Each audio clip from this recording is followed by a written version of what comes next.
पड़ता है।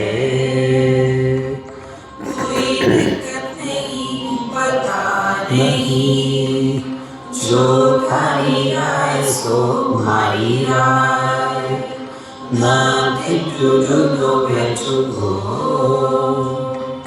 देखो सुनो मत बोलो,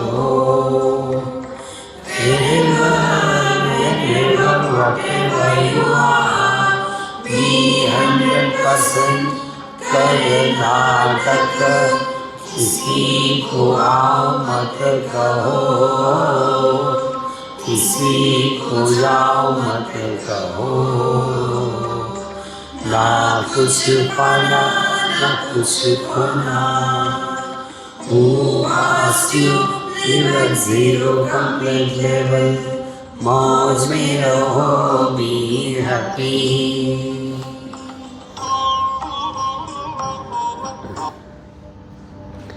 श्री कृष्णा श्री कृष्णा श्री कृष्णा श्री कृष्णा। गुरुर्ब्रह्मा गुरुर्विष्णु गुरुर्देवो महेश्वरः, गुरु साक्षात् परं ब्रह्म, तस्मै श्री गुरवे नमः, तस्मै श्री गुरवे नमः।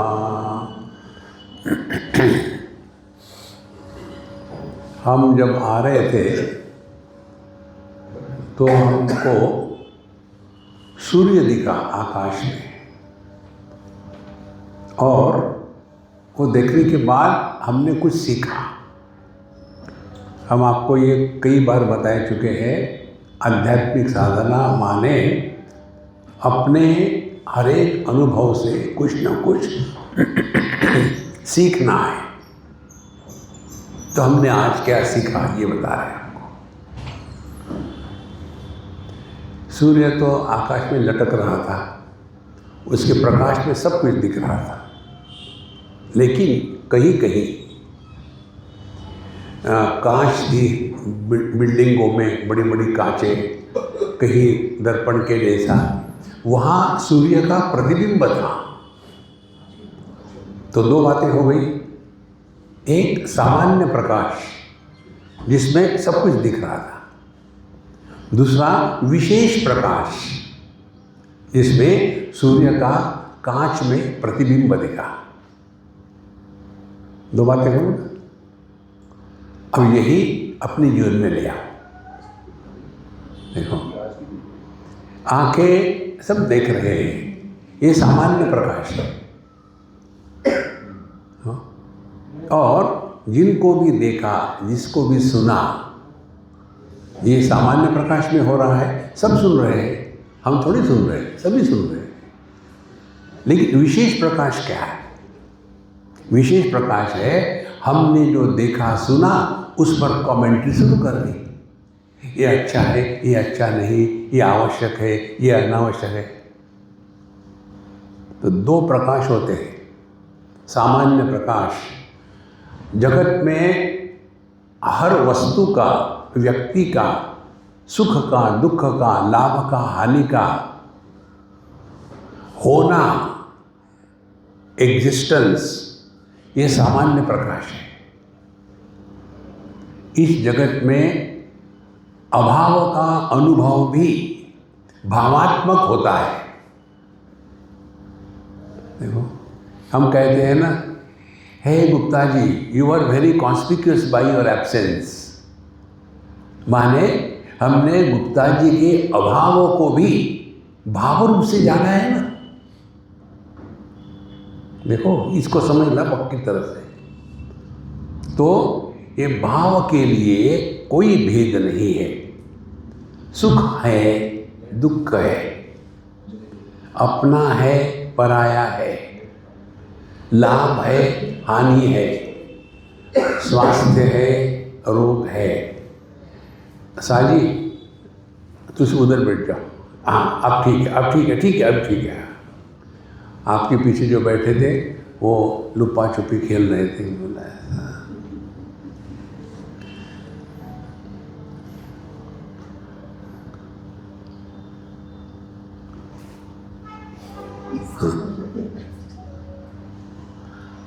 मुझे ऐसे लग रहा सीसीटीवी मुझे देख रहा है। तो कोई भी ले लो, कुछ भी ले लो, सामान्य प्रकाश है। अब दूसरा विशेष प्रकाश। तो सामान्य प्रकाश में हमारा जगत आया, हमारा जगत में देह आया, देह में सभी प्रकार की वस्तु आ गई, लेकिन एक ऐसी वस्तु है जिसमें विशेष प्रकाश प्रकट होता है। देखो, आप उदाहरण से समझ लो, हम दीवार के सामने खड़े रहेंगे तो हमारा प्रतिबिंब दिखेगा क्या? नहीं दिखेगा। और यदि दर्पण के सामने खड़े रहेंगे तो प्रतिबिंब दिखेगा। अब दीवार भी जड़ है, दर्पण भी जड़ है। देखो कितनी छोटी सी बात है, दीवार भी जड़ है, दर्पण भी जड़ है, लेकिन दर्पण में प्रतिबिंब होता है, दीवार में नहीं होता।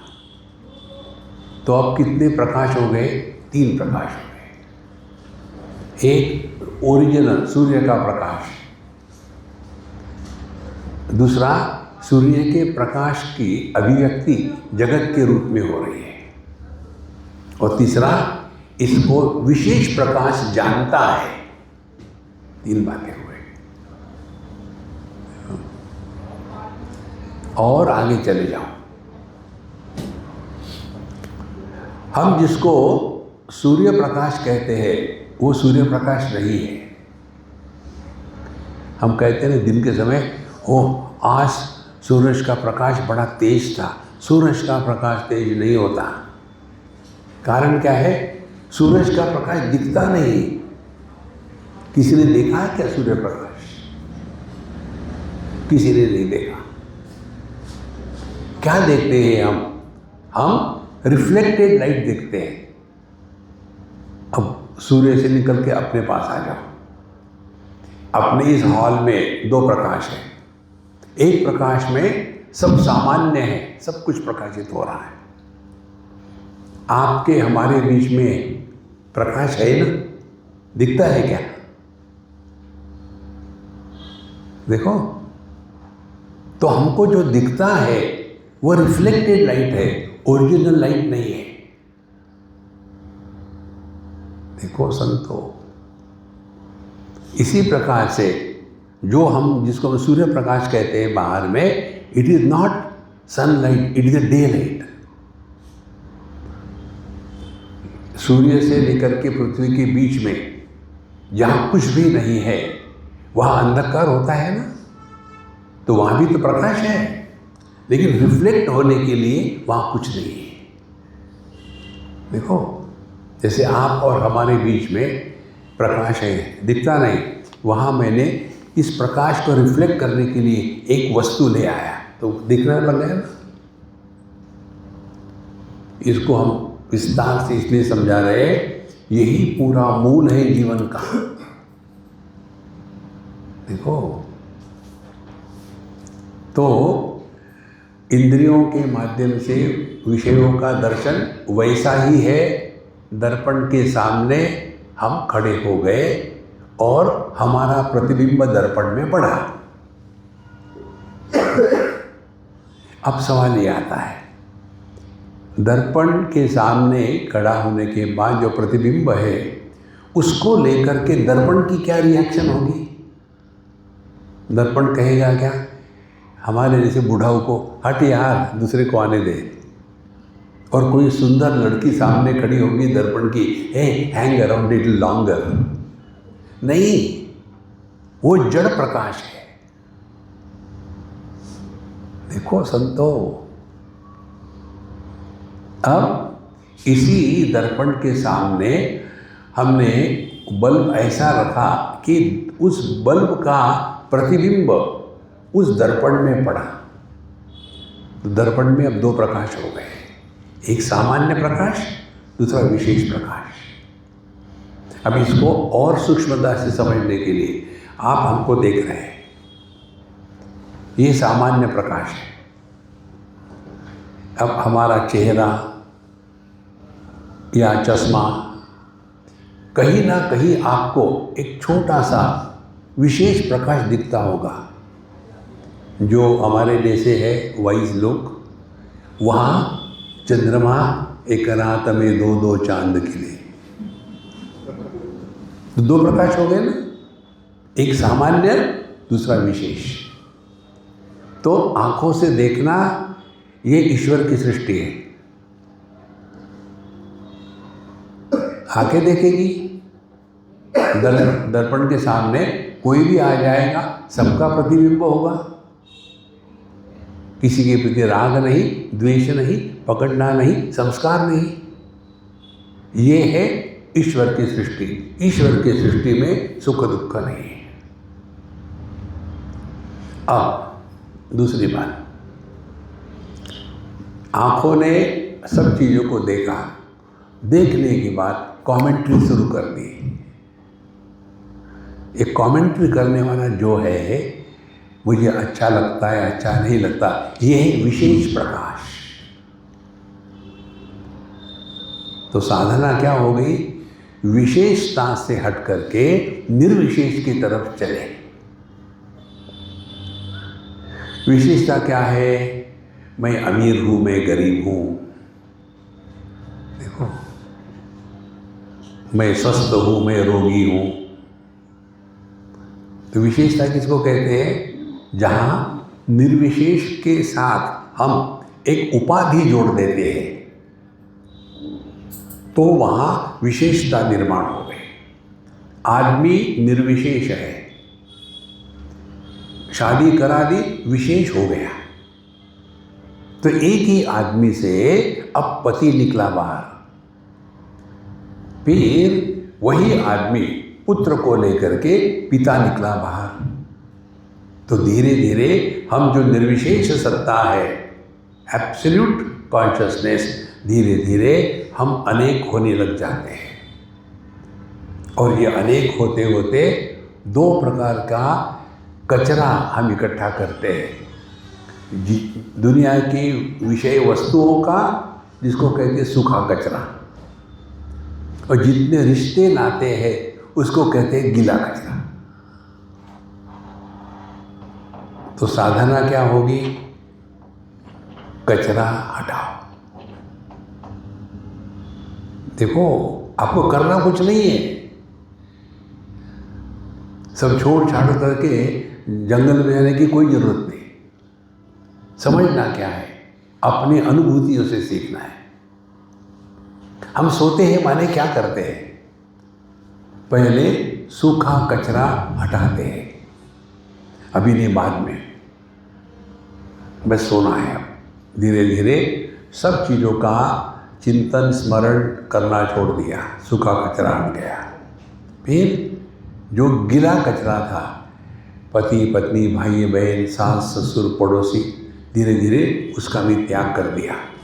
और फिर आखिर में जो विशेष प्रकाश था वो भी बुझ जाता है। कारण क्या है? जिस बुद्धि में परमात्मा का प्रतिबिंब चिदाभास के रूप में पड़ रहा था, वो बुद्धि भी एब्सॉर्ब हो गई, और जो बचता है वो अपना स्वरूप है।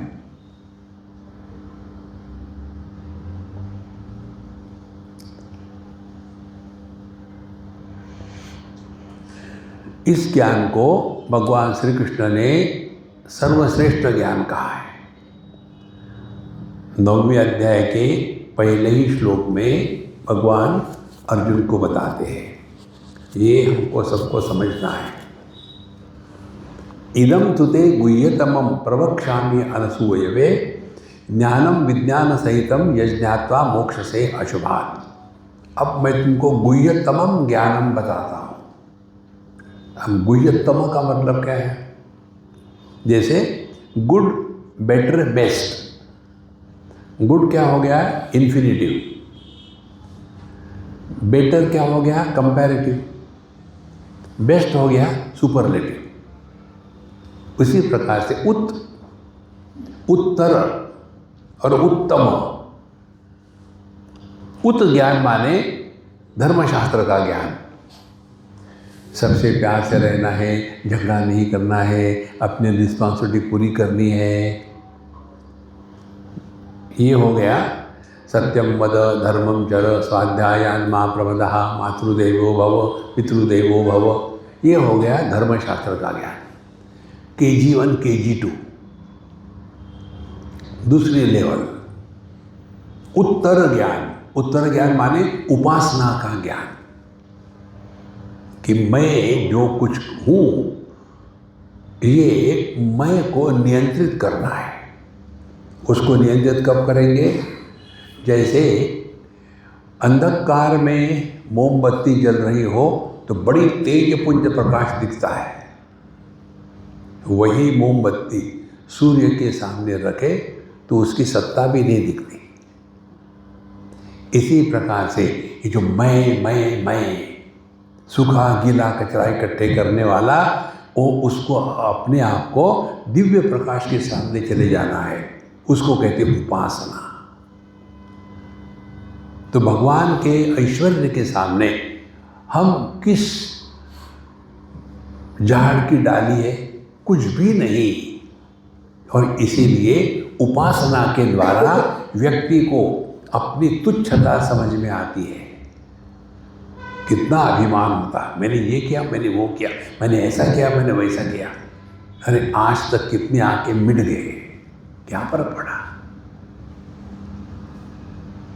देखो महाराज, ये सब जानना आवश्यक है।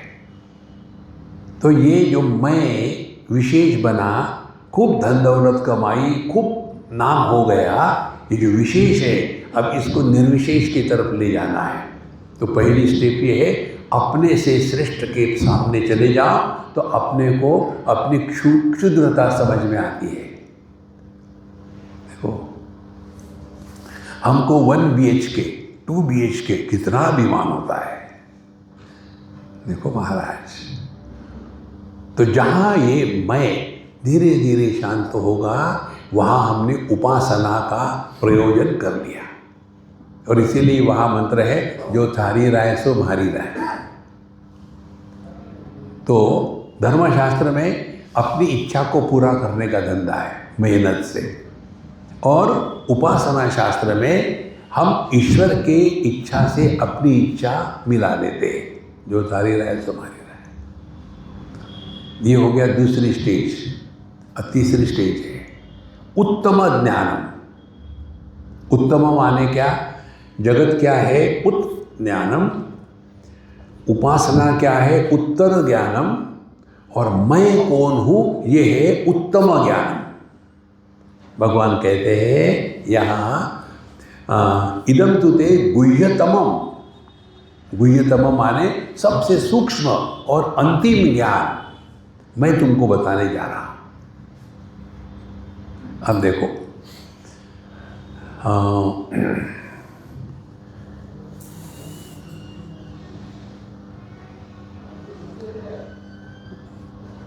अमेरिका के चौथा प्रेसिडेंट कौन था मालूम है क्या आपको?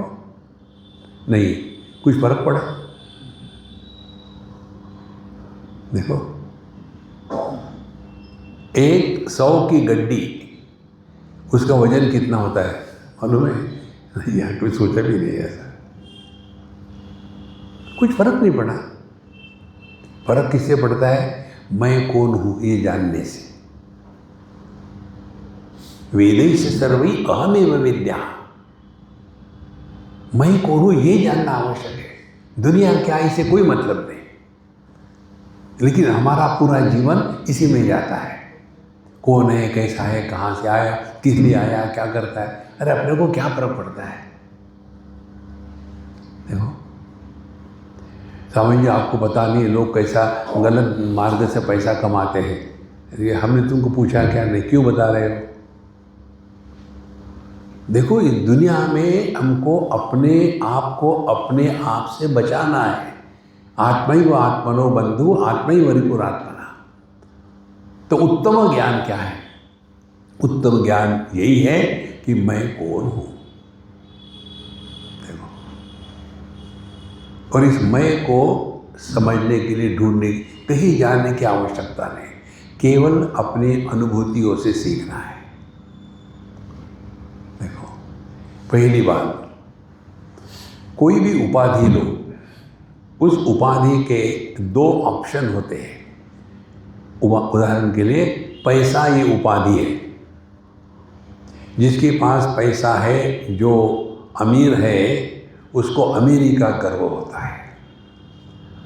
जिसके पास पैसा नहीं है, उसको गरीबी का गर्व होता है। दोनों की उपाधि एक ही है, पैसा। देखो, जिसके पास स्वास्थ्य है, उसको अपने स्वास्थ्य का अभिमान होता है। हम कहीं थे, अब शरीर है तो कुछ ना कुछ गड़बड़ होती रहती है। तो हमको पूछते, स्वामी जी आप एलोपैथी की दवाई ले लेते हैं? हमने कहा देखो, हम पैथेटिक नहीं है। कौन सी पैथी है इससे हमको कोई मतलब नहीं, हमको मतलब है हमारे स्वास्थ्य से।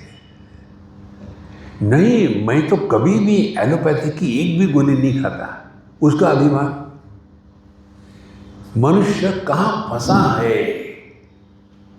इस मय को पैदा नहीं होने देना। उसके लिए एक ही साधना है, इस उपाधि के बोझे को ढोना बंद करना है। देखो, तो धीरे धीरे हम ये उपाधि को हटाएंगे तो क्या होगा? जितनी उपाधियों के कारण अनेक प्रकार की व्यक्तित्व निर्माण हो गए, वो खत्म हो जाएंगे। इदम तुते गुह्यतमं प्रवक्ष्यामि अनुसे यश ज्ञात्वा नेह भूयोन्य ज्ञातव्यम अवशिष्यते। जिसको जानने के बाद और कुछ भी जानना आवश्यक नहीं है। देखो, अब ये मैं कौन है?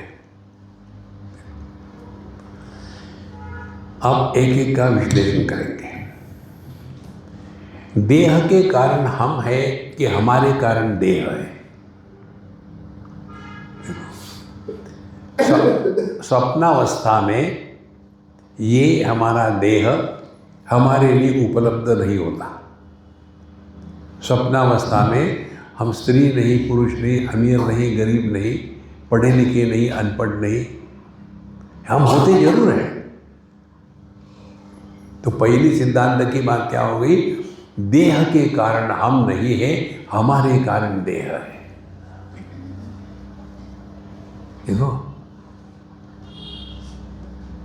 हमारे कारण ये बोतल को ऊपर उठाया नीचे चला, अपने आप नहीं हो रही हो। लेकिन समझो, बोतल पकड़ के इसको छोड़ दूंगा मैं तो मेरा क्या होगा? ये बोतल तुम्हारे कारण है, तुम बोतल के कारण नहीं हो। इसी प्रकार से हम देह के कारण नहीं है, देह हमारे कारण है। इस तत्व को पकड़ लो तो अपने मृत्यु का, अपने बुढ़ापे का, अपने जवानी का, जो मूर्खता की पराकाष्ठा का अभिमान है, वो शांत हो जाता है। देखो, छोटे बच्चे, बड़े बुढ़ाऊ एक ही होते हैं। हम किसी के यहाँ गए थे, छोटा सा बच्चा था, उसके माँ के साथ हम बैठे। हमने कहा, हे तुम्हारी उम्र कितनी है? तो उसकी माँ ने बोल दिया, स्वामी जी ये 3 साल का है। No mummy, 3 years 2 months 18 days। एक एक दिन गिन रहा है। ये बच्चों की बात हो गई। अब बुढ़ाओं की, हम आपको नाम नहीं बताएंगे। एक महात्मा, हम जब भी उनको मिलते थे, हम उनको कई बार मिले, साल में 1 बार मिलते थे। मिलने के बाद वही उनका प्रश्न, can you guess what is my age? तो मैंने कहा कि महाराज जी आप 65 के हो गए। हाँ, लगता सबका ऐसा ही कहते हैं। Do you know what is my as? नहीं, I am 89 years 4 months 21 days। छोटा बच्चा एक एक दिन गिनता है, ये बुढ़ाऊ एक एक दिन गिनता है। दूसरी बात कि समझिए मुझे लगता नहीं मैं बूढ़ा हूँ, लग ही नहीं सकता कि बुढ़ापा क्या है, काल का प्रभाव। काल किसका बच्चा है? मन का बच्चा है। मन की उम्र नहीं होती, तो मन कैसे बूढ़ा होगा? इसी कारण बुढ़ापे में लोग दुखी होते हैं। एक कल्पना कर लो, एक बैलगाड़ी है, दोनों बैल निकल गए, लेकिन उसको उपयोग लाना है तो क्या करे? जो जानवर है वो लगाओ। तो एक मिला भैंस, एक जगह भैंस लगा दिया। दूसरा मिला रेस हॉर्स, दूसरे रेस हॉर्स लगा दिया, और दोनों को मारो तो क्या होगा? भैंस भैंस है, रेस हॉर्स दौड़ने लगेगी, तो उस गाड़ी का क्या हाल होगा? वही हाल बुढ़ापे में बुढ़ाऊ लोगों का होता है, जिसको कहते हैं हिंदी में, ये बाबूजी सटी आ गए।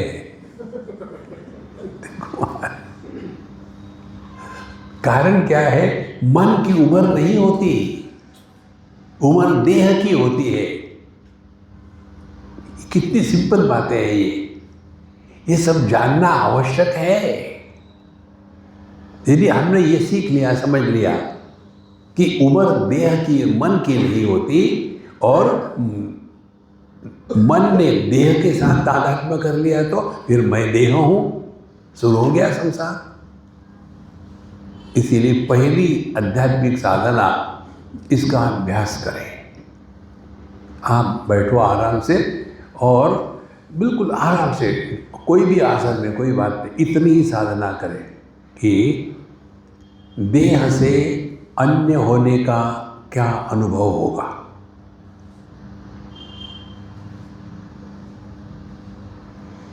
क्या देह के कारण मैं हूं या मेरे कारण देह है?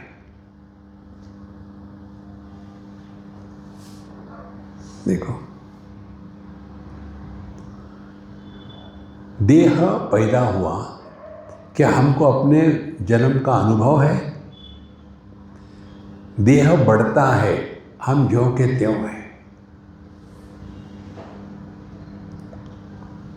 देखो, देह उपलब्ध नहीं होता सपने में, सुषुप्ति में, लेकिन हम होते हैं ज्यों के त्यों। तो हमारे कारण देह है कि देह के कारण हम हैं?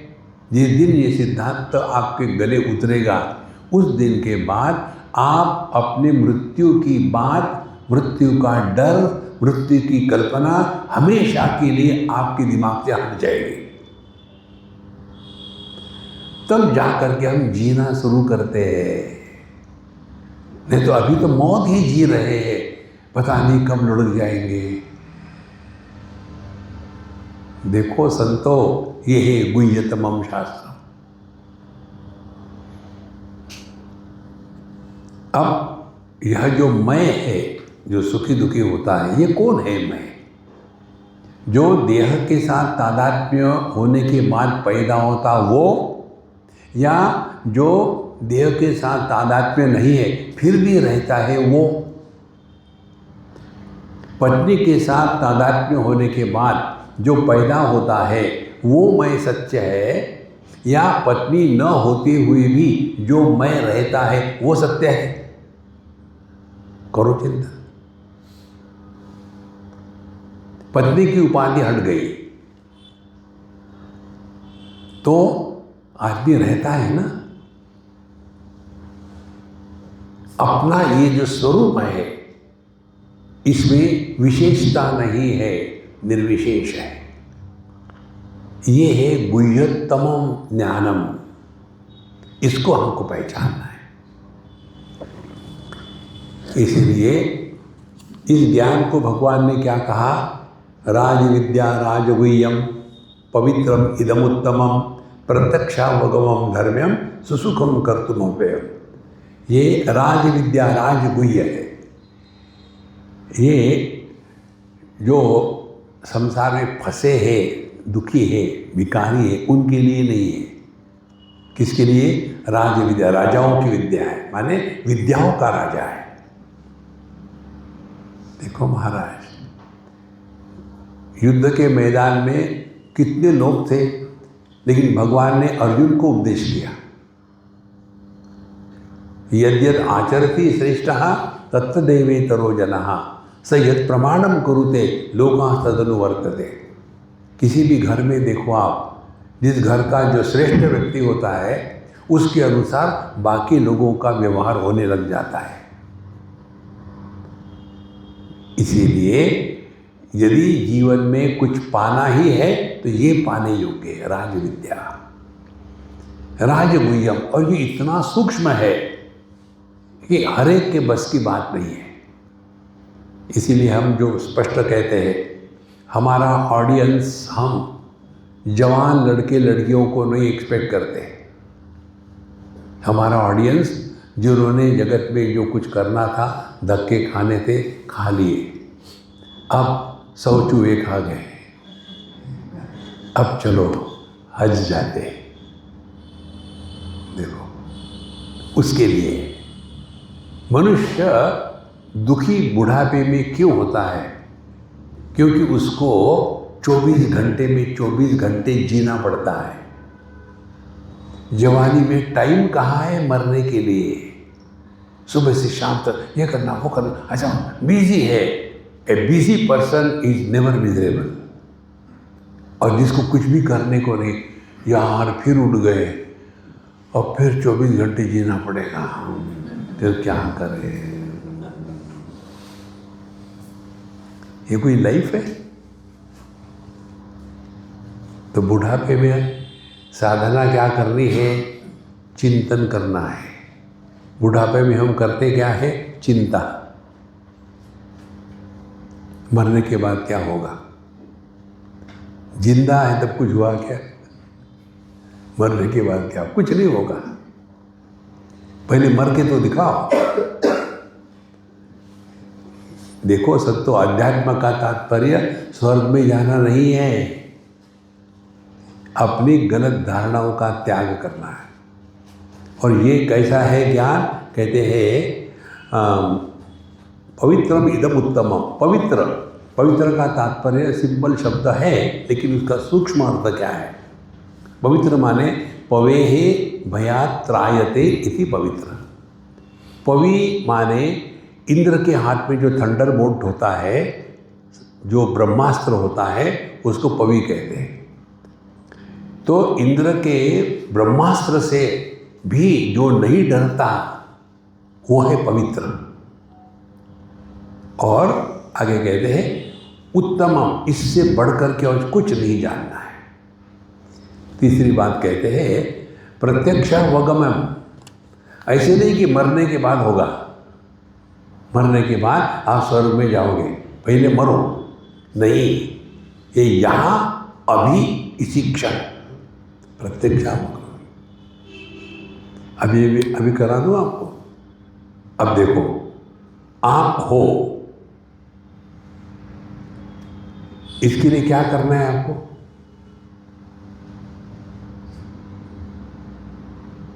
कुछ करना है क्या? कोई भी व्यक्ति अपने अभाव का अनुभव नहीं कर सकता, अपने अभाव की कल्पना कर सकता है कि मैं मरने के बाद क्या होगा। तो ये कल्पना करने का जो रोग है ना, इससे बचना है तो उसको पकड़ो जिसमें कोई भी परिवर्तन नहीं होता। हमारी मीराबाई कहती थी, ऐसे वर को क्या वरूं जो जन्मे और मर जावे। हम तो ऐसे वर को वरते हैं कि हमारी चूड़ी हमेशा बनी रहे। प्रभु को पकड़ो।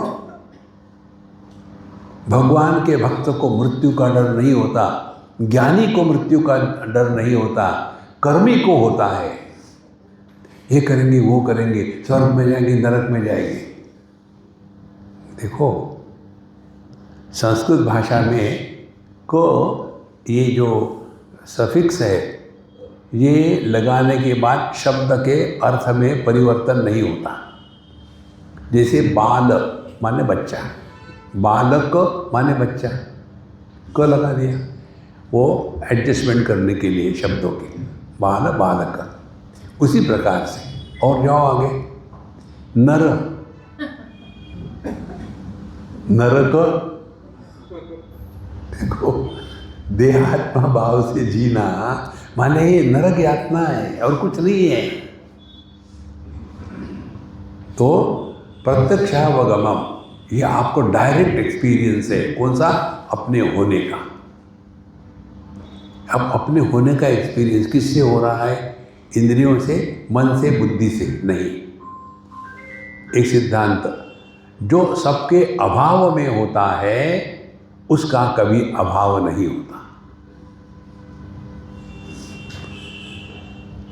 देखो अब छोटा सा एक्सपेरिमेंट, हम थोड़ी आवाज़ करेंगे, अब उसके बाद उसको सुनो और समझो।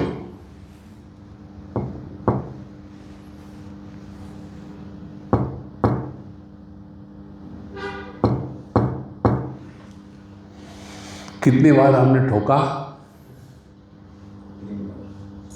3 बार। पहले 2-2 फिर 3 बार। तो ये 2-3 कैसे हो गए? बिल्कुल सिंपल प्रश्न है। कितनी उंगलियां हैं? 4। ये 4 क्यों है? इसलिए एक उंगली के बाद उंगली का अभाव था, दूसरे उंगली के बाद फिर उंगली का अभाव था। तो हम क्या देख रहे हैं? भाव होना और नहीं होना, होना और नहीं होना। इसी प्रकार से जब हम कहते हैं 3 बार आवाज़ करी ठक ठक ठक, तो पहले आवाज़ करी होना, फिर शांति नहीं होना। इन दोनों को हम जानते हैं ना, तो हम कौन है? जो भाव अभाव इन दोनों का आधार है, लेकिन इसके परे है।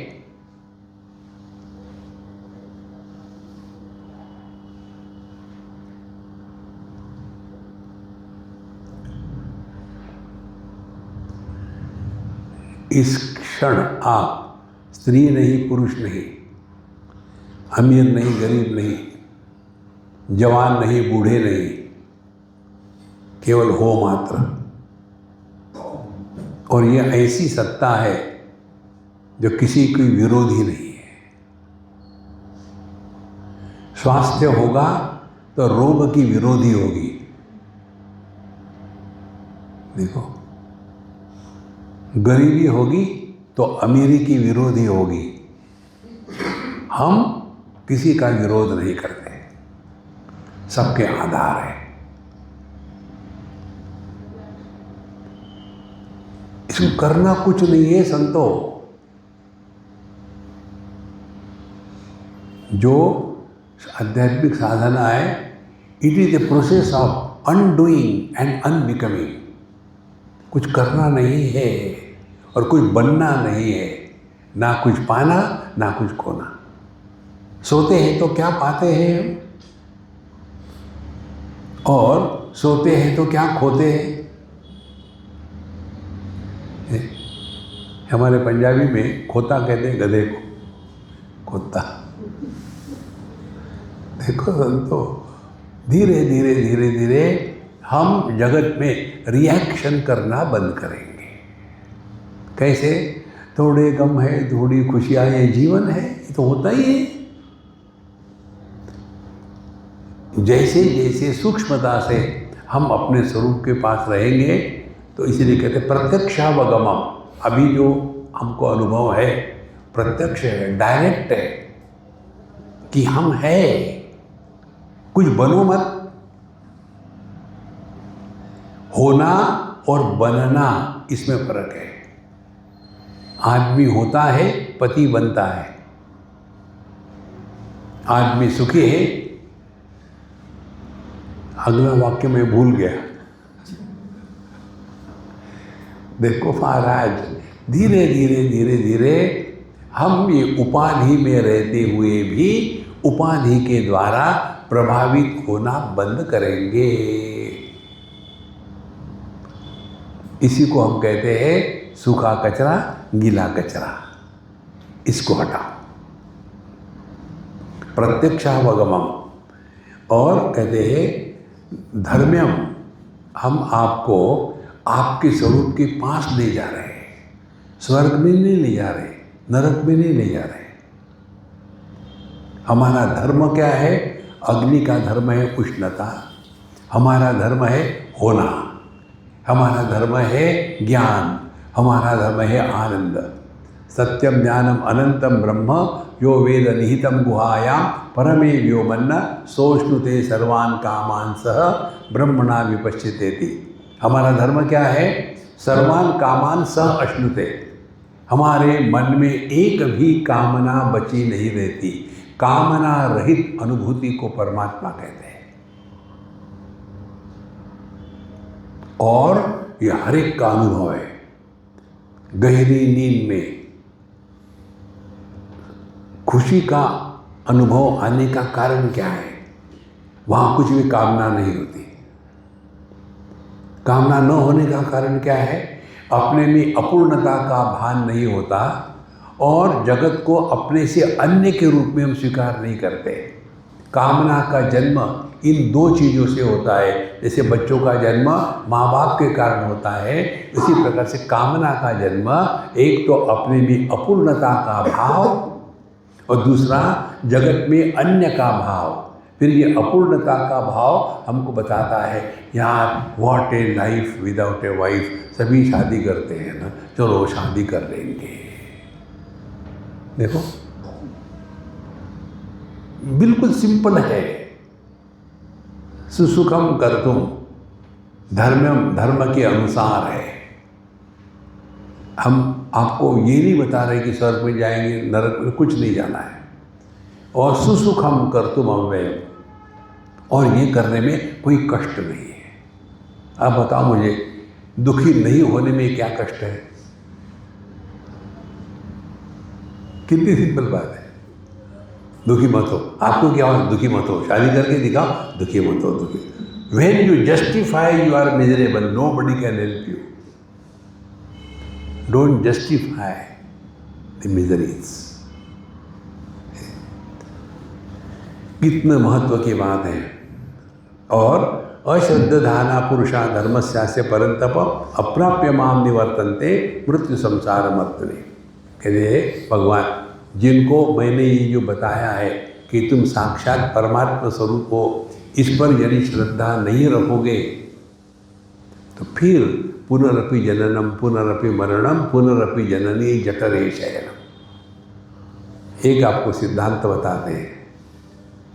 देखो, जब शास्त्रों का अध्ययन करते हैं ना, तब छुई हुई होके नहीं चलता। छुई हुई मालूम है ना, एक पौधा होता है, उसको हाथ लगा तो वैसे नहीं होता। भगवद गीता, सनातन धर्म, हिंदू धर्म, जो भी कुछ कहो आप, ये सिद्धांत पर अवलंबित है, व्यक्ति पर नहीं है। देखो, फिजिक्स, केमिस्ट्री, फिजिक्स का निर्माता कौन है? न्यूटनानंद महाराज। नहीं, हम उस पर विश्वास नहीं रखते। क्यों? हम तो हिंदू हैं, हम उस पर विश्वास नहीं रखेंगे। तो क्या करोगे? 10वीं मंजिल पे जाएंगे, कूदेंगे, देखते क्या हो सकता है, करो। तो जो सिद्धांत होता है वो सब पर लागू होता है, अकाट्य होता है। और जो व्यक्तिगत होता है वो बदल सकता है। जो व्यक्तिगत होगा वो दुराग्रही होगा, और सिद्धांत के अनुसार चलेगा वो दुराग्रही नहीं होगा। इसीलिए हिंदू धर्म में या सनातन धर्म में कोई मंदिर में जाए तो भी हिंदू है, न जाए तो भी हिंदू है।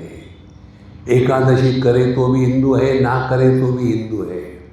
घास खाए तो भी हिंदू है, ना खाए तो भी हिंदू है। सिद्धांत है ये, इसीलिए इसमें दुराग्रह नहीं है। जहाँ व्यक्ति होगी वहाँ फिर पुनर्जननम पुनरपि मरणम इसमें लगे रहेंगे। देखो, इसीलिए संतो अपना होना ये सब चीज़ों के परे है।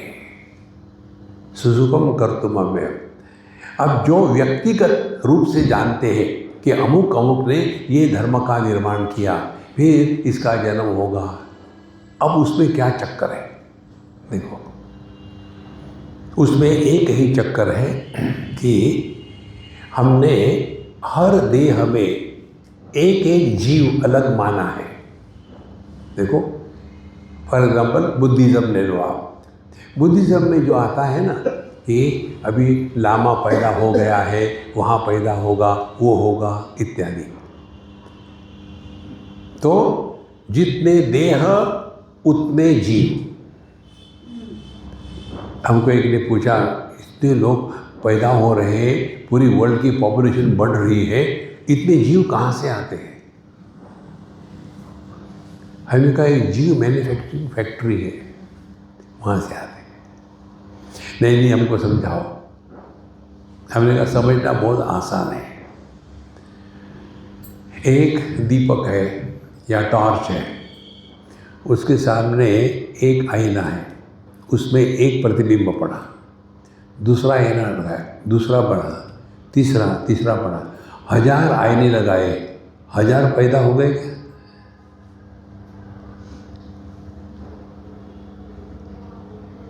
जीव ये जो विषय है हमारे शास्त्रों में किस लिए है? कल बताया था शायद, पहला महत्व का अध्यात्म का सिद्धांत, हम अपने जीवन के सुख दुख के लिए जब तक कि अन्य को बदनाम करते रहेंगे तब तक कि हमने अध्यात्म में प्रवेश नहीं किया। We are squarely responsible for everything that happens in our life. यदि मेरी ये कल्पना होगी कि मैं अमुक के कारण दुखी हूँ, तो मेरी साधना क्या होगी? उसको सुधारने की या मिटाने की। लेकिन यदि मैंने ये स्वीकार किया है कि जो भी कुछ हो रहा हमारे जीवन में उसके लिए हम स्वयं जिम्मेदार है, तब ध्यान कहाँ होगा? अपने पर।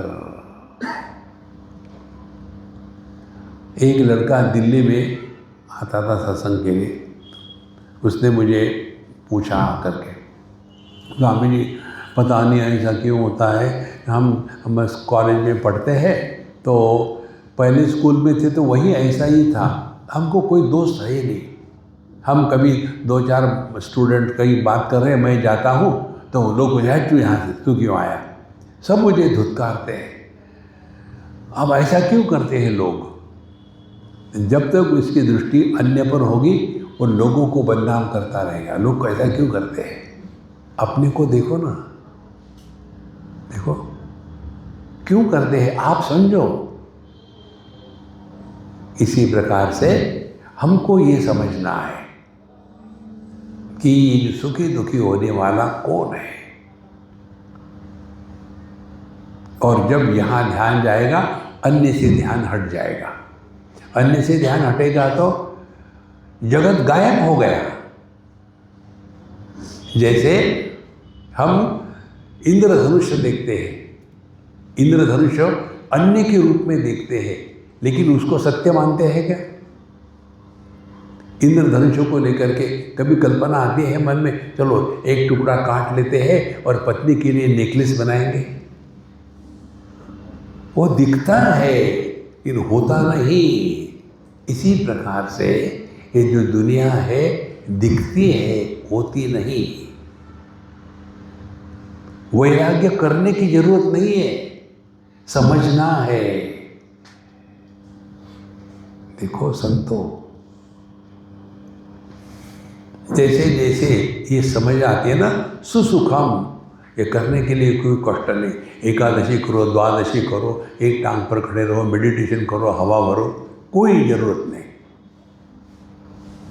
Relax, just be.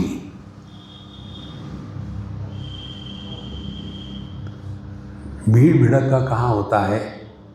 और शांति कहाँ होती है? जहाँ अनेक है वहाँ भीड़ भड़क्का है। शांति कहाँ है? जब केवल आप एकमेव अद्वितीय, आप अकेले हो। और हमारे कारण दुनिया है कि दुनिया के कारण हम हैं। यदि मैं हूँ तो मेरे पिताजी, यदि मैं हूँ तो मेरी पत्नी, यदि मैं हूँ तो मेरे बच्चे, यदि मैं ही नहीं तीनों गायब। यदि पिताजी चले गए तो मैं ज्यों का त्यों हूँ, पत्नी चली गई तो मैं ज्यों का त्यों हूँ।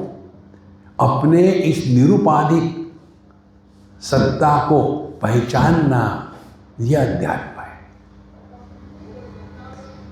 देखो, सुसुखम कर्तुम, ये सुसुखम कर्तुम और अव्ययम, इसकी प्राप्ति एक बार होती है। जो इनकम्प्लीट होगा, परिच्छिन्न होगा, उसको आप रिपीट कर सकते हैं। ये सब ध्यान देने की प्रक्रिया हम आपको बता रहे हैं। देखो, राम नाम, राम लिमिटेड है तो उसको रिपीट कर सकते हैं आप, राम राम राम राम राम राम। कुछ समय के बाद आपका मन इतना रूटीन में पड़ेगा कि भगवान का नाम लेने के लिए आपके मन की आवश्यकता नहीं, वो मैकेनिकली चल रहा है, जैसे टेप रिकॉर्डर चलता है। आपने देखा होगा ना, जब राम रक्षा स्तोत्र का पाठ करते हैं तो हमको तो कंठस्थ है, तो आपको पुस्तक को देख के पढ़ना है, क्योंकि आपको कंठस्थ नहीं है। तो उस समय हम पाठ कर भी रहे हैं और हमारा कैमरे का भी सब चीज़ करते रहते, उसमें मन लगाने की आवश्यकता नहीं। जिस कर्म में मन नहीं लगता वो आध्यात्मिक साधना नहीं है। आध्यात्मिक साधना मन पर काम करना है। देखो, प्रत्यक्ष सुसुखम कर्तुम अव्ययम। अव्ययम माने एक बार प्राप्त है, अनेक बार की आवश्यकता नहीं। तो जो लिमिटेड होगा, परिच्छिन्न होगा, अपूर्ण होगा, उसको आप रिपीट कर सकते हैं। जो इन्फिनिट है उसको आप रिपीट नहीं कर सकते। जो इन्फिनिट है वो एक ही है, अनेक नहीं है। ऐसा नहीं infinite 1 + infinite 2 = 2 infinity, no, infinite only 1। अब देखो कितना सिंपल है ये। क्या है इन्फिनिट? हमारे ज्ञान में शब्द फाइनाइट है, दुनिया की बातें फाइनाइट है। जप करना ओम नमः शिवाय, ओम नमः शिवाय, ये भी फाइनाइट है। तो शब्दों का अभाव, ये इन्फिनिट है, ये अनंत है। अब क्या करें? इस शांति का श्रवण करें। लेकिन कानों से तो शब्द ही ग्रहण होते हैं, शांति का कैसा श्रवण करें? करो चिंतन। शांति का श्रवण करना माने शब्द के द्वारा प्रभावित नहीं होना।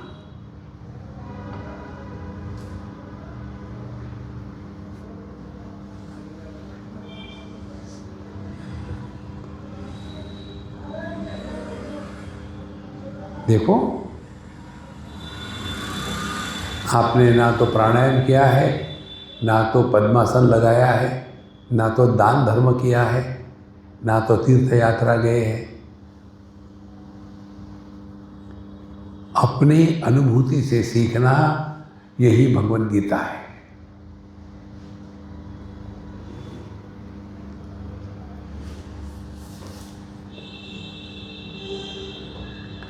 और ये प्राप्ति नहीं है। ऐसा नहीं कि पहले हम पापी थे अब पुण्यवान हो गए, नहीं, हम है मात्र।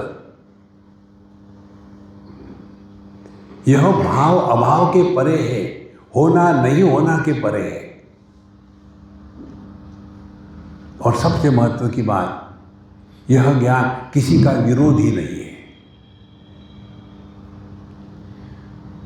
जो किसी का विरोध करता है वो अध्यात्म नहीं है।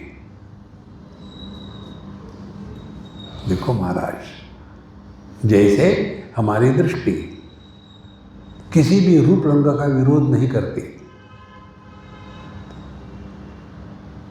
जिनको कलर ब्लाइंडनेस होता है वो हरा और लाल रंग नहीं देख सकते ठीक से, तो उनको कहेंगे हम इनके दृष्टि में दोष है। इसी प्रकार से जो ज्ञान किसी का भी विरोध करता है वह पूर्ण ज्ञान नहीं है। देखो महाराज, लेकिन हम लोग कहाँ फंसे हैं? इसी में फंसे हैं। ये अच्छा है, वो बुरा है। ये लोग मांस क्यों खाते हैं? जानवरों को क्यों मारते हैं? घास खाना चाहिए। अरे लोग क्या करते हैं, आपको क्या लेना देना है? आप अपना जीवन देखो ना, कहाँ फंसे हैं। एक बार हम कहीं गए थे, शायद बताया होगा, किसी के यहाँ, बंगाली फैमिली के यहाँ। तो बंगाली लोग तो मांस मच्छी खाते हैं, तो हमको खाना दिया उन्होंने। बोले स्वामी जी पूरा वेजिटेरियन। ठीक है, हमको कोई आपत्ति नहीं, हम खाने के लिए बैठे। उनका लड़का हमारे बगल में आके बैठा, चिकन फिश लेके बैठा। अब उसकी माँ बेचारे दुखी हो गई, उसको डांटने लग गई कि तुमको कितने बार बताया, तुमको समझ में नहीं आता, तुम खराब हो, गाली गलौज शुरू हो गई। तो हमने कहा मम्मा शांत हो जाओ, वो खा रहा है तो मुझे कोई आपत्ति नहीं। मुझे आपत्ति तब होगी जब उसको गाजर की जगह में मेरी उंगली देखी और काट के खाना चाहता है, तब मुझे आपत्ति होगी। देखो महाराज, ये बहुत बड़ी साधना है। किसी को भी देख करके सुन करके मन में खरोच आई तो हम संसारी है। दृष्टि में खरोच नहीं आती। लाल को देखा तो लाल नहीं होते, पीला को देखा तो पीले नहीं होते। हम भी जागृत को समर्थन करते, जागृत चली गई हम ज्यों के त्यों। स्वप्न का समर्थन करते हैं, स्वप्न चला गया हम ज्यों के त्यों। सुषुप्ति का समर्थन करते हैं, लेकिन अपना अभाव नहीं होता। ये अपना स्वरूप है संतो। ये है राजविद्या राजगुह्यम पवित्रमिदम उत्तमम प्रत्यक्षावगमम। और इसके लिए किसी सर्टिफिकेट की आवश्यकता नहीं।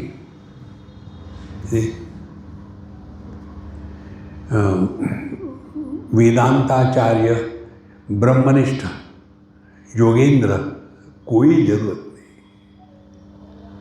सभी उपाधियों का त्याग। कैसे? उपाधि में रहते हुए। जैसे कार में बैठते हैं, इन कार हमारे कंट्रोल में है, इसी प्रकार से हम इस इंद्रिय मन बुद्धि के माध्यम से प्रकट हो रहे हैं, लेकिन उनका प्रभाव हम पर नहीं है। जहाँ दुराग्रह समाप्त हो गया, वहाँ हम परमात्मा के साथ एक हो गए। किसी भी प्रकार का दुराग्रह, खाना पीना, बैठना, कपड़े पहनना, हमको क्या फर्क पड़ता है? दुनिया जो भी करे। हमको यहाँ कोई अपॉइंट किया है गवर्नमेंट ने या भगवान ने कि लोग घास नहीं खाए, मांस खाए? जो खाते हैं खाने दो, आप अपनी साधना में लगे रहो। धीरे धीरे हम इस जगत से प्रभावित होना कम हो जाएंगे। हम देखो कितने भी बड़े बड़े साधु संत हो गए। रामकृष्ण परमहंस ले लो, विवेकानंद ले लो, और हमारे गुरु नानक देव जी महाराज ले लो। उन्होंने कभी किसी का विरोध नहीं किया। जो निर्विरोध सत्ता है वो अपना स्वरूप है। करना कुछ नहीं है। हमने जागृत का सपोर्ट किया, चली गई तो कोई नुकसान नहीं। स्वप्न का सपोर्ट किया, चला गया तो कोई नुकसान नहीं, सुषुप्ति का सपोर्ट गया, टूट गई तो कोई नुकसान नहीं। कारण क्या है? वो हमें आ रही जा रही है, आ रही जा रही है, हम कहीं आते जाते नहीं।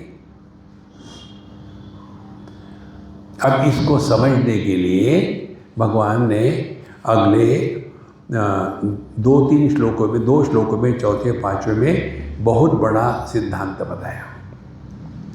उसके पहले कहते अश्रद्धाना पुरुषा। अभी तक जो हमने आपको बताया, इस पर यदि आप श्रद्धा नहीं रखोगे, श्रद्धा रखना माने क्या? और श्रद्धा क्या वीकनेस है कि इनर स्ट्रेंथ है? कई लोगों में ये भ्रांति होती है कि अंधश्रद्धा निर्मूलन, श्रद्धा की आवश्यकता अंधकार में ही आवश्यक है। जब दिखता है तब श्रद्धा की आवश्यकता नहीं है। देखो, हम जब डॉक्टर के पास जाते हैं तो हमको दवाई देता है, तो हमको क्या समझ में आता है उसका? श्रद्धा से ही लेते हैं ना। होटल में जाके खाना खाते हैं, मालूम है क्या कि इसमें क्या डाला है, खा ही लेते हैं।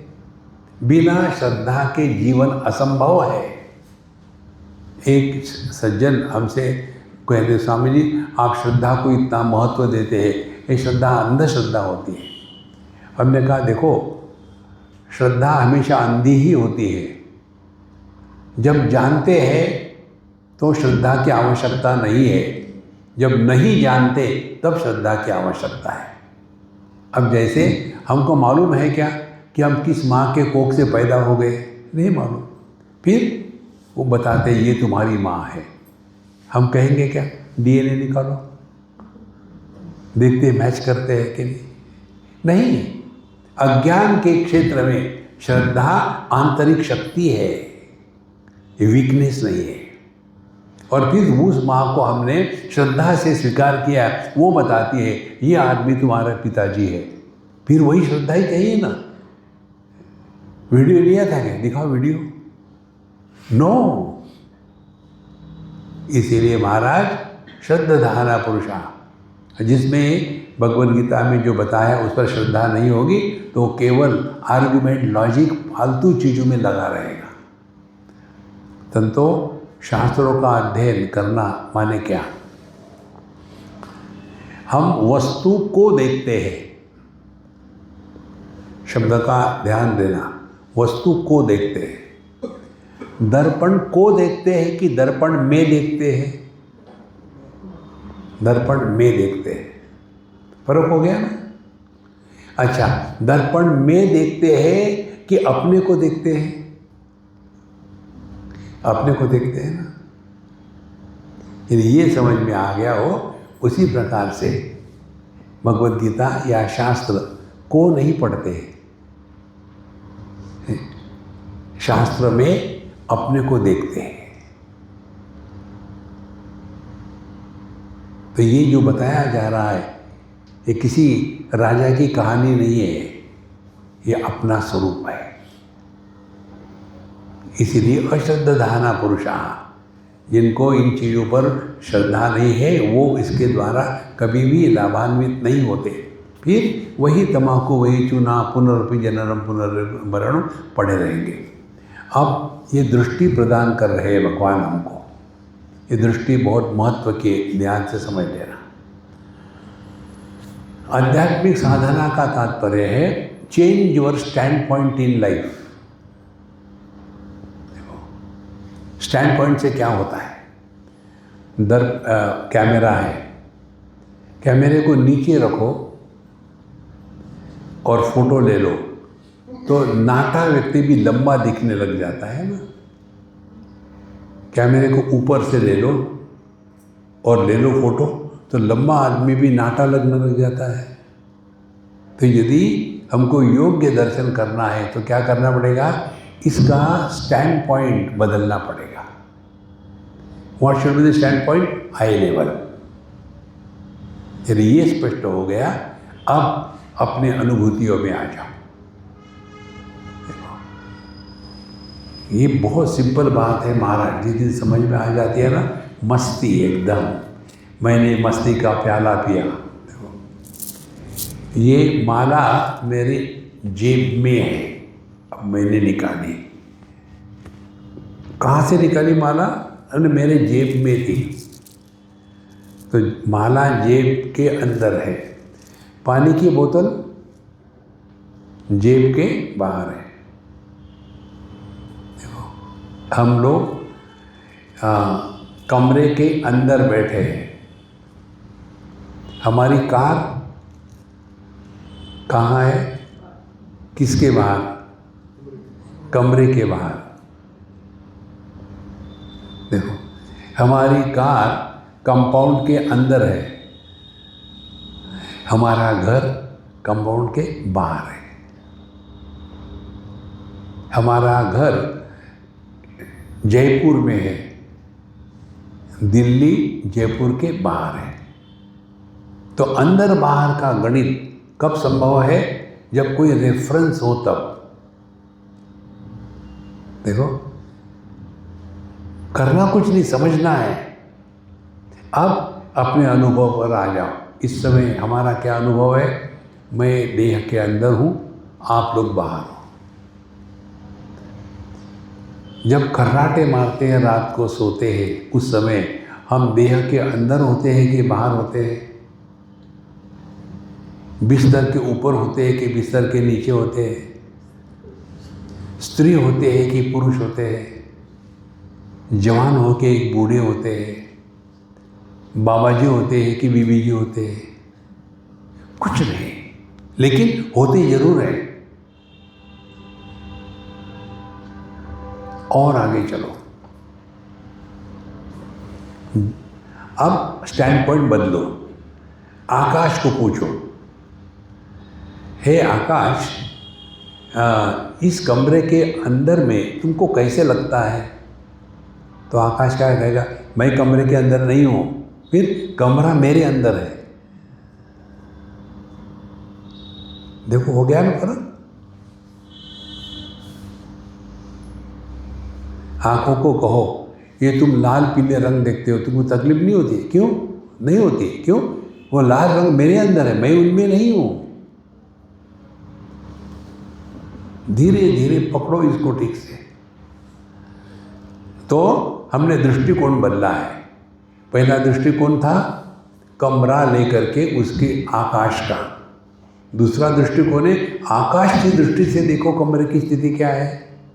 यदि ये समझ में आ गया हो, अगली स्टेप, बाहर हवा है, अंदर हवा है। बाहर अंदर का वाक्य कब बोला जा सकता है? बाहर की हवा है, अंदर प्राण है। बाहर को हवा कहेंगे, अंदर को प्राण कहेंगे। अब और सूक्ष्मता से चले जाओ।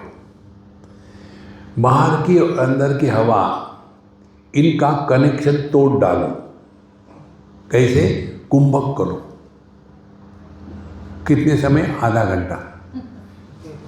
तो क्या होगा? सब प्रश्न खत्म हो जाएंगे। देखो, तो अब हवा की दृष्टि से देखो, तो हवा हमारे अंदर नहीं है, हम हवा के अंदर है।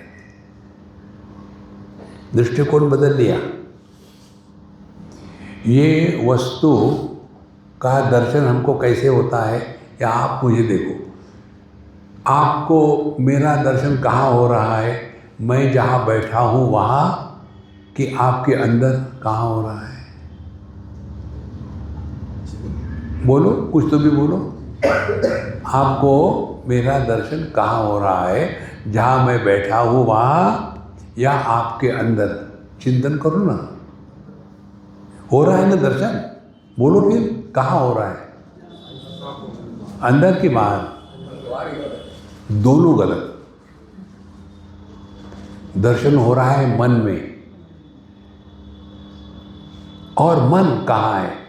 मन देह के अंदर है कि बाहर है? देखो, मन देह के अंदर नहीं है, देह मन के अंदर है। देखो संतो, धीरे धीरे ये दृष्टिकोण जब बदल जाता है तब पता चलता है कितने देह आके चले गए। देहिनोस्मिन् यथा देहि कौमारम यौवनम जरा। बचपन का देह आका चला गया, हम जौ कहते हो। जवानी का आके चला गया, हम जौ कहते हो। तो हम देह में नहीं, देह हम में आए चले गए, हमको कुछ नहीं हुआ। ये अपना स्वरूप है। ये बताने के लिए भगवान कृष्ण ने ये 2 श्लोक बताए हैं। मया ततमिदं सर्वं जगदव्यक्तमूर्तिना मस्तानि सर्वभूतानि न चाहं तेष्वस्थितः न च मस्तानि भूतानि पश्य मे योगमैश्वरं भूतभृन्न च भूतस्थः। भूतात्मा मैं ही सब कुछ हूँ।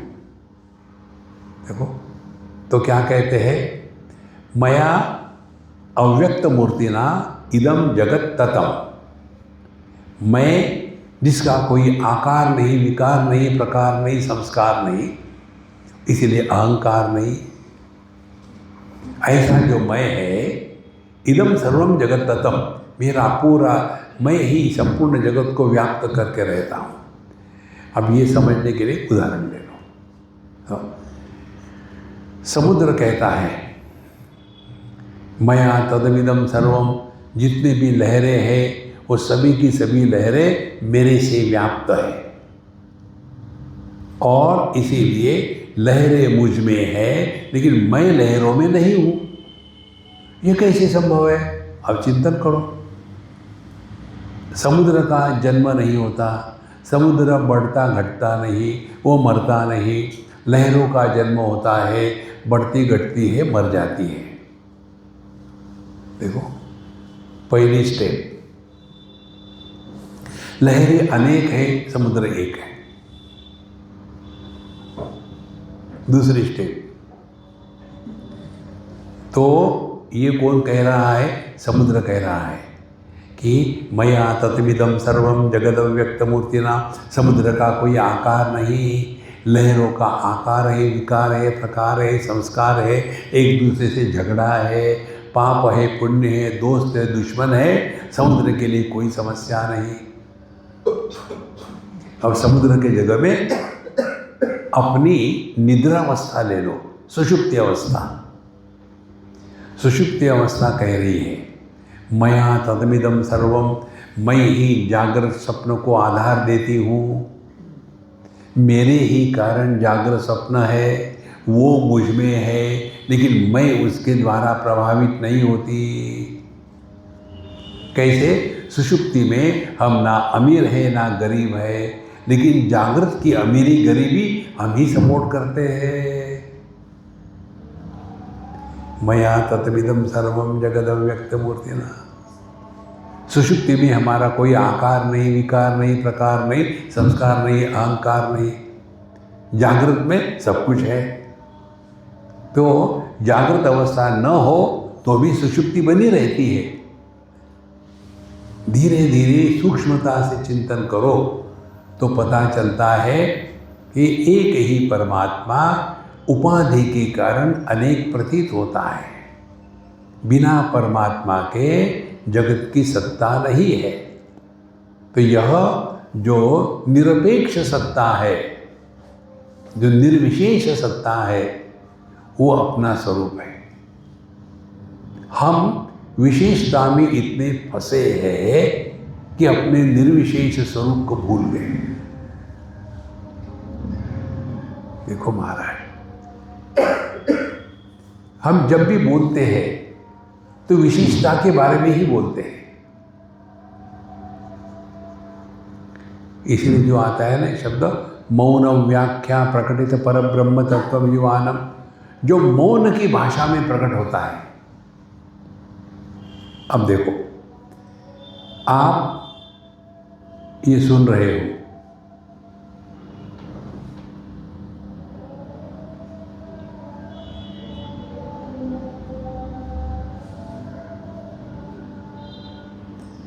अब इसको लेकर के 2 ऑप्शन है। एक ऑप्शन है रिएक्शन करें, दूसरा ऑप्शन है रिएक्शन ना करें। रिएक्शन करेंगे तो उस आवाज़ को कुछ नहीं होगा, हम डिस्टर्ब होंगे। कितनी सिंपल बात है। ये दुनिया हमेशा ऐसी ही थी, ऐसी ही रहेगी। और रिएक्शन नहीं करना ये हमारा स्वरूप है, रिएक्शन करना ये रोग है। जैसे दृष्टि रूप रंगों को प्रकाशित करती है, प्रभावित नहीं होती। देखो, प्रभावित होना ये रोग है, प्रभावित नहीं होना ये परमात्मा है।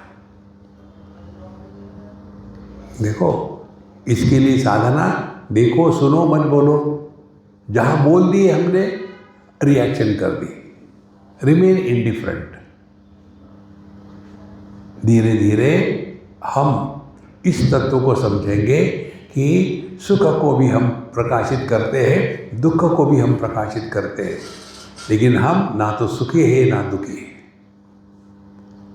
धीरे धीरे मन बिना प्रयत्न के शांत होता है, लेकिन नींद को प्राप्त नहीं होता। हम लोग एक्सट्रीमिस्ट हैं, या तो जागृत में धूम धड़ाका करेंगे या सत्संग में आके सो जाएंगे। एक्सट्रीमिज्म। देखो, धीरे धीरे धीरे धीरे शांत बुद्धि से चिंतन करें तो ये श्लोक समझ में आता है। तो समुद्र कहता है, मैं बिना आकार का सभी आकार युक्त लहरों का समर्थन करता हूँ, लेकिन उनके द्वारा प्रभावित नहीं होता। इसीलिए वो मुझ में है, लेकिन मैं उनमें नहीं हूँ। अब एक स्टेप और आगे चले जाओ, पानी के पास चले जाओ। पानी यही कहेगा कि मेरे कारण समुद्र है और मेरे कारण लहरें हैं, लेकिन लहर समुद्र के कारण मैं नहीं हूँ। और इसीलिए पानी समुद्र में डूबता नहीं, और लहरें जब पैदा होती है तो पानी पैदा नहीं होता। लहरें जब मर जाती है तो पानी मरता नहीं। क्या ये अपना अनुभव नहीं है? पानी का क्या आकार है, पानी का कौन सा रंग है, पानी की कौन सी टेस्ट है? इसी प्रकार से हमारा जो स्वरूप है,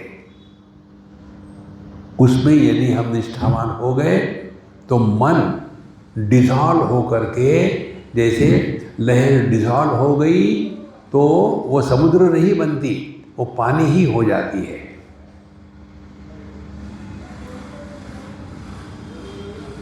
तो पानी पर ये दो बातें अध्यारोपित करी गई है, समुद्र और लहरें।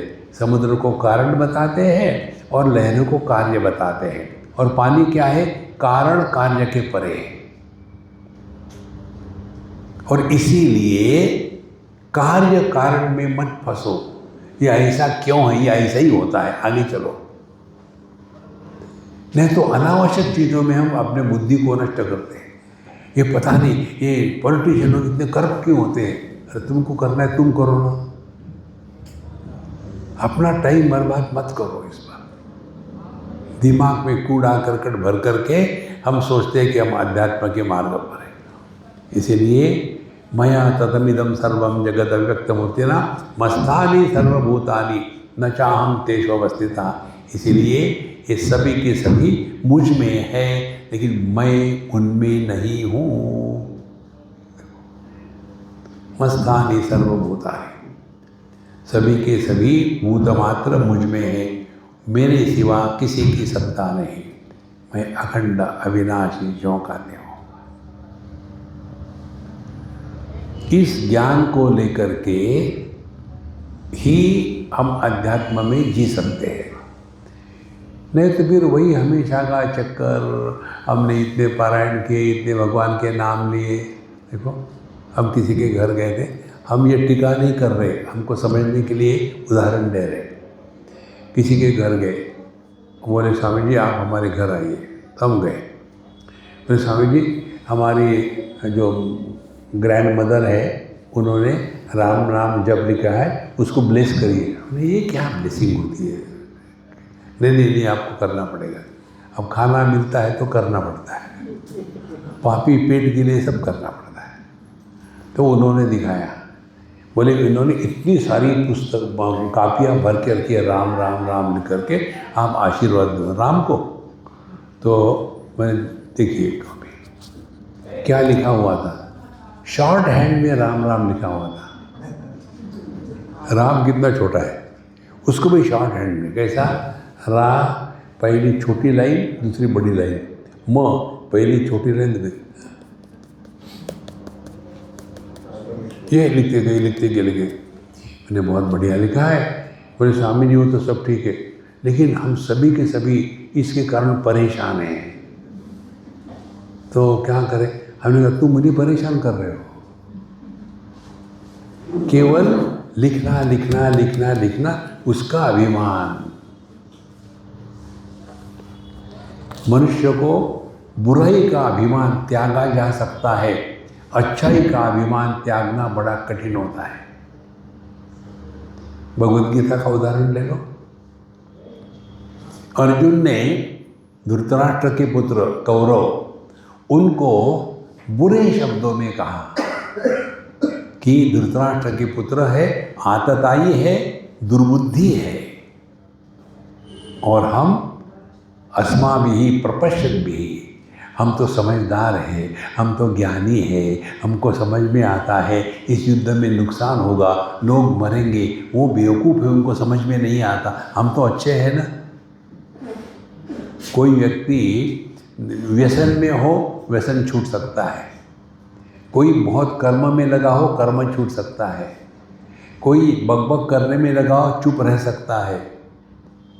जो व्यक्ति सुबह 4 बजे उठता है, मेडिटेशन करता है, भगवान का नाम लेता है, ठंडे पानी से नहाता है, दिन में 1 बार खाता है, और फिर किसी से बात नहीं करता, हमेशा पब्लिक को माला दिखाते रहता है, अब इसको सुधार ही नहीं सकता कोई।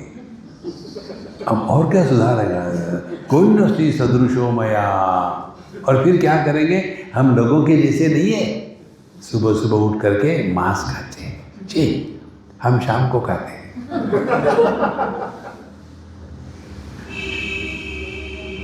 मनुष्य का ये सात्विक अहंकार बहुत डेंजरस होता है।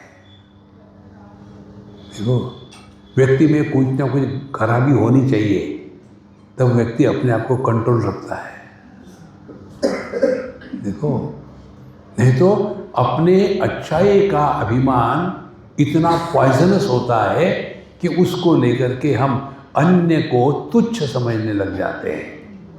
अपने अच्छाई को लेकर के दूसरों की जो कमियां हैं उसकी मजाक उड़ाना, ये कोई अच्छाई है? अर्जुन की यही बात थी। इसीलिए संतो, अध्यात्म का तात्पर्य है हम जगत में वैसे ही रहे जैसे आकाश। सबको समर्थन है, किसी का विरोध नहीं, किसी के द्वारा प्रभावित नहीं। जैसे दृष्टि सभी को प्रकाशित करती है, किसी का विरोध नहीं, किसी के द्वारा प्रभावित नहीं। जैसे मन सभी विचारों का समर्थन करता है, अच्छे बुरे विचार, मन पर कुछ प्रभाव नहीं पड़ता। वैसे ही हम, जागृत आती है जाती है, स्वप्न आता है जाता है, सुषुप्ति आके जाती है, हम ज्यों कहते हो। ये जो अपरिवर्तनशील तत्व है, ये अपना स्वरूप है, ये बनाना नहीं है, ये निर्माण नहीं करना है, केवल इसको पहचानना है। इस पहचानने के लिए शास्त्रों का, भगवद गीता का अध्ययन होता है। ओम पूर्णमदः पूर्णमिदं पूर्णात् पूर्णमुदच्यते पूर्णस्य पूर्णमादाय पूर्णमेवावशिष्यते। ओम शांति शांति शांति। हरि ओम। श्री गुरुभ्यो नमः। हरि ओम।